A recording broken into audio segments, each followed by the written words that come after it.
नमस्कार. तुम्हा सर्वांचे माझ्या या यूट्यूब चॅनलवर खूप खूप स्वागत आहे.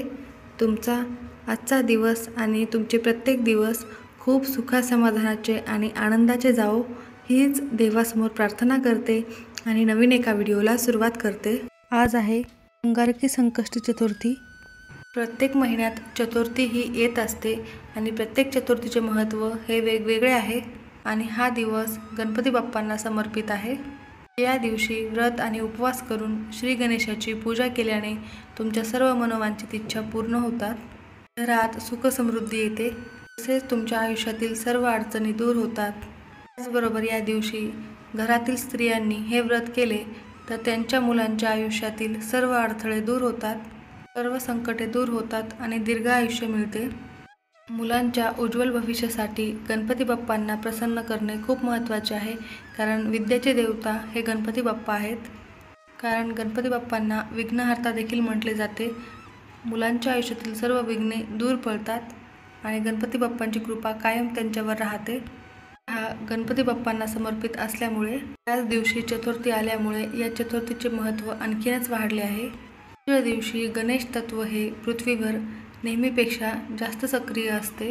म्हणूनच या काळात आपण जर काही उपाय केले तर त्याचे निश्चितच लवकरात लवकर फळ मिळते. आज या व्हिडिओमध्ये मी तुम्हाला एक अतिशय असा प्रभावी उपाय सांगणार आहे. आज आहे अंगारकी संकष्टी चतुर्थी.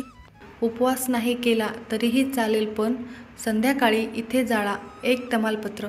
कोणताही शत्रू कायम नष्ट होईल, 7 पिढ्यांचे दारिद्र्य नष्ट होईल, गरिबी संपेल, म्हणजेच अर्थातच तुम्हाला लक्ष्मीचा आशीर्वाद प्राप्त होईल. तुमच्या आर्थिक समस्या दूर होतील. तुम्हाला पैशाची चणचण जाणवत असेल, आलेला पैसा घरात टिकत नसेल तर हे सर्व समस्या दूर होऊन तुमच्या घरामध्ये सुख शांती समाधानासोबतच पैसा देखील येणारच आहे. त्यामुळे अगदी सोपा आणि प्रभावी तमालपत्राचा आपल्याला हा उपाय करायचा आहे. हा उपाय कधी करायचा, कसा करायचा, नंतर काय करायचे, संपूर्ण माहिती या व्हिडिओमध्ये मी तुम्हाला देणार आहे. त्यामुळे व्हिडिओ शेवटपर्यंत बघा आणि आवडल्यास चॅनलला लाईक, शेअर आणि सबस्क्राईब नक्की करा आणि बेल आयकॉनला प्रेस करा, जेणेकरून नवनवीन व्हिडिओ तुम्हाला बघायला मिळतील. आज मी तुमच्यासोबत जो उपाय शेअर करणार आहे तो उपाय तुम्हाला चतुर्थीच्या दिवशी संध्याकाळी करायचा आहे. संध्याकाळी 6 वाजल्यापासून ते रात्री 12 वाजेपर्यंत हा उपाय तुम्हाला करायचा आहे. परंतु तुम्हाला शक्य असल्यास तुम्ही हा उपाय संध्याकाळी 7 वाजतापासून ते 9 वाजेपर्यंत करण्याचा जास्तीत जास्त प्रयत्न करा. कारण वेळ खूप सकारात्मक वेळ असते, कारण यावेळेस आपल्या घरामध्ये लक्ष्मी येत असते. सांजेची वेळ असल्यामुळे यावेळेस सकारात्मक लहरी खूप जास्त प्रमाणात सक्रिय असतात आणि सहजच आपल्या कोणत्याही इच्छा पूर्ण होण्यासाठी आणि हा काही असे प्रभावी उपाय करण्यासाठी अत्यंत महत्त्वाचा वेळ आहे. म्हणून तुम्ही या वेळेतच उपाय करा. हे जमले तर तुम्ही रात्री 12 वाजेपर्यंत कधीही हा उपाय करू शकता. गणपती बाप्पा हे विघ्नहर्ता आहेत. पण या दिवशी जर हा उपाय केला तर सर्व विघ्न, संकट, अडथळे दूर होतात. तसेच गणपती बाप्पांना इच्छापूर्ती देवता देखील संबोधले जाते. म्हणूनच या एका छोट्याशा उपायाने आपले सर्व आयुष्यच बदलून जाईल. आपल्या सर्व इच्छा मनोकामना देखील पूर्ण होतील. जर तुमच्या मनात एखादी इच्छा असेल, प्रयत्न करूनही ती इच्छा पूर्ण होत नसेल तर उद्याच्या दिवशी हा उपाय आवर्जून करा. तुमच्या मनातील प्रत्येक इच्छा ही पूर्ण होईलच.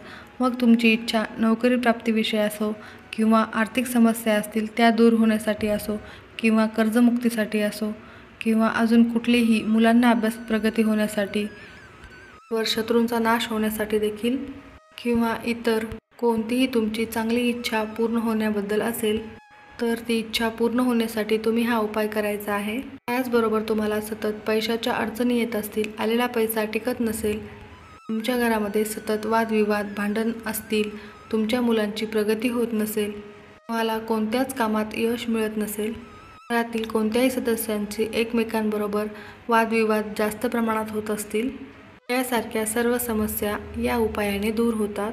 हा उपाय आपल्याला संध्याकाळी करायचा आहे, परंतु त्यासाठी चतुर्थीच्या दिवशी आपल्याला सकाळी लवकर उठायचे आहे, शुचिर्भूत व्हायचे आहे. आंघोळीच्या पाण्यात थोडेसे हळद किंवा खडे मीठ टाकायचे आहे.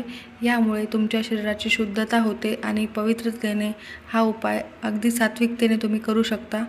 तुमच्या देवघरातील सर्व देवतांची पूजा करून घ्यायची आहे. पूजेमध्येच गणपती बाप्पांची मूर्ती असेल तर गणपती बाप्पाच्या मूर्तीला देखील अभिषेक करून घ्यायचा आहे। अथर्व शीर्षाचे पठण करायचे आहे। ओम गण गणपती नमः या मंत्राचा 108 वेळा जप करायचा आहे। तर गणपती बाप्पांना प्रिय असलेल्या वस्तू अर्पण करायच्या आहेत, जसे की हळद कुंकू अक्षता फुले वाहून झाल्यानंतर त्यांना प्रिय असलेले जास्वंदाचे फूल अर्पण करायचे आहे। दुर्वा अर्पण करायचे आहेत। त्यांना धूप दीप दाखवून गुळ खोबऱ्याचा नैवेद्य अर्पण करायचा आहे। नैवेद्यामध्ये मोदक किंवा बुंदीचे लाडू देखील तुम्ही अर्पण करू शकता। गणपती बाप्पांची आरती करायची आहे व त्यानंतर तुम्हाला हा उपाय संध्याकाळी करायचा आहे। उपाय करण्यासाठी तुम्हाला एक मातीची पणती घ्यायची आहे। त्या पणतीमध्ये तुम्हाला 2 कापराच्या वड्या ठेवायच्या आहेत। वर थोडे शुद्ध गाईचे तूप घालायचे आहे। त्यानंतर तुम्हाला एक तमालपत्र घ्यायचं आहे, ज्याला आपण तेजपत्ता असे देखील म्हणतो। तमालपत्र आपण स्वयंपाकघरात मसाल्यामध्ये वापरले जाते। भरपूर तांत्रिक क्रियामध्ये याचा वापर केला जातो।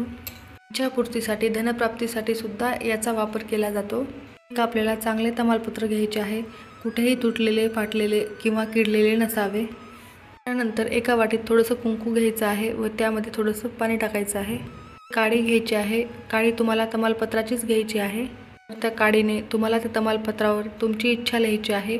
इच्छा लिहिताना अगदी 1 ते 2 शब्दातच लिहायची आहे। एकच इच्छा एका पानावर तुम्हाला लिहायची आहे किंवा 3 इच्छा एकाच पानावर नाही लिहायच्या। एका वेळी एकच इच्छा या पानावर लिहायची आहे व हे पान आपल्याला उजव्या हातावर घ्यायचे आहे। ओम गण गणपती नमः या मंत्राचा 108 वेळा जप करायचा आहे। त्यानंतर आपली जी मनोमन इच्छा आपण व्यक्त केली आहे ती आपल्याला परत एकदा गणपती बाप्पांना प्रार्थना करून सांगायची आहे। त्यानंतर मातीच्या पणतीत घेतलेला जो कापूर आहे तो प्रज्वलित करायचा आहे। जे तमालपत्र आहे ते आपल्याला उजव्या हाताने त्या कापरावरती जाळायचे आहे। जेव्हा हे तमालपत्र तुम्ही जाळाल तेव्हा ओम गण गणपती नमः या मंत्राचा तेव्हासुद्धा जप करायचा आहे। तर दोन्ही हाते जोडून जी काही तुमची इच्छा आहे ती पुन्हा एकदा गणपती बाप्पांसमोर व्यक्त करायची आहे। तर असा साधा सोपा आणि छोटासा उपाय नक्की तुम्ही करून पाहायचा आहे। अनेक जणांनी हा प्रभावी उपाय केला आहे आणि त्यांना त्याचे फळ देखील मिळाले आहे। त्याचबरोबर तुमच्या काही नोकरी संबंधी समस्या असतील किंवा तुमचा एखादा उद्योग व्यवसाय आहे, व्यवसाय योग्य पद्धतीने चालत नाही, त्यामध्ये हवी तशी वृद्धी होत नाही, त्या व्यवसायातून हवा तसा पैसा तुम्हाला मिळत नाही, तर उद्याच्या दिवशी तुम्हाला व्रत करून गणपती बाप्पांची विधिवत पूजा करायची आहे आणि तुमच्या घराजवळ जिथे कुठे गणपती बाप्पांचे मंदिर असेल तिथे जायचे आहे।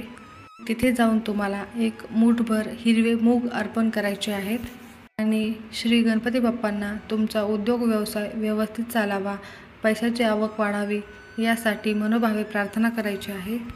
नोकरीमध्ये देखील प्रगती होण्यासाठी प्रार्थना करायची आहे। असे म्हटले जाते की हे व्रत करून श्री गणपती बाप्पांची पूजा केल्यानंतर हा उपाय जर केलात तुमच्या सर्व कामांमध्ये निश्चितच तुम्हाला यश मिळते। हा देखील एक सोपा आणि साधा उपाय आवर्जून कराच। माहिती जर आवडली असेल तर व्हिडिओला लाईक करा आणि जास्तीत जास्त शेअर करा आणि सबस्क्राईब नक्की करा। बेल आयकॉनला प्रेस केल्यास तुम्हाला नवनवीन व्हिडिओ बघायला मिळतील। धन्यवाद।